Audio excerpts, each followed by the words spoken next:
నమస్కారం. ఈరోజు మనం విశాఖ ఉక్కు కర్మాగారం గురించి మాట్లాడుకుందాం. ముఖ్యంగా అక్కడ పరిస్థితి ఏంటి?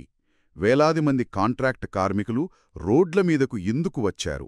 దాదాపు 4,000 మంది కాంట్రాక్ట్ కార్మికులు కొన్ని నెలలుగా జీతాలు రావట్లేదట. ఇంతకుముందు ప్రభుత్వం మారితే ఉక్కు కర్మాగారాన్ని ప్రైవేట్ పరం చేస్తారేమో అని భయాలుండేవి. అవే ఇప్పుడు నిజమవుతున్నాయని ఈ ప్రైవేటీకరణ నిర్ణయం పార్లమెంట్లోనే తీసుకున్నారు. దానికి రాష్ట్ర ప్రభుత్వం కూడా తీర్మానం చేసిందని కేంద్ర మంత్రిగారు లిఖితపూర్వకంగా చెప్పారని 25 జనవరి 17న కేంద్ర ప్రభుత్వం విశాఖ స్టీల్ ప్లాంట్ కోసం ఒక ప్యాకేజ్ ప్రకటించింది. 11,440 కోట్లు. మరి అయినా కూడా కార్మికులకు వాళ్ళ జీతాల బకాయిలు తీర్చడానికి ఒక 400-500 కోట్లు సరిపోతాయని అంచనా అన్నారు కదా, మరి ఆ డబ్బులు కూడా ఎందుకు ఇవ్వలేదు? ఇంత భారీ ప్యాకేజ్ ఇచ్చామని చెప్పిన ప్రభుత్వం కార్మికుల అత్యవసరమైన జీతాల బకాయిలు ఎందుకు చెల్లించలేకపోయింది? ఆ 11,440 కోట్లు ఏమయ్యాయి?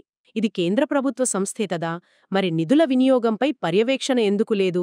విచారణ ఎందుకు జరగట్లేదు? నిధులు మంజూరయ్యాయి కానీ చేరాల్సిన వాళ్లకు చేరలేదు. అమరావతి శంకుస్థాపన అప్పుడు ప్రధాని మోడీ గారు ఆంధ్రప్రదేశ్కు చాలా నిధులిస్తున్నామని చెప్పారు. అక్కడ చెప్పిన దానికి ఇక్కడ క్షేత్రస్థాయిలో జరుగుతున్నదానికి తేడా ఉందని. ఒకవైపు పెద్ద పెద్ద ప్రకటనలు, హామీలు, మరోవైపు కనీస జీతాలు కూడా అందని కార్మికులు.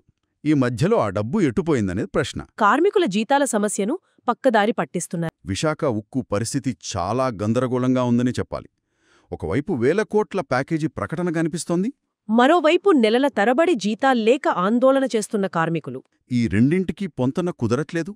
ప్రభుత్వాలు నిధులు కేటాయించినప్పుడు, ముఖ్యంగా ఇలాంటి సంక్షోభ సమయాల్లో, అవి నిజమైన లబ్ధిదారులకు అంటే ఇక్కడ కార్మికులకు సమయానికి పారదర్శకంగా అందేలా చూడటానికి ఎలాంటి వ్యవస్థలుండాలి?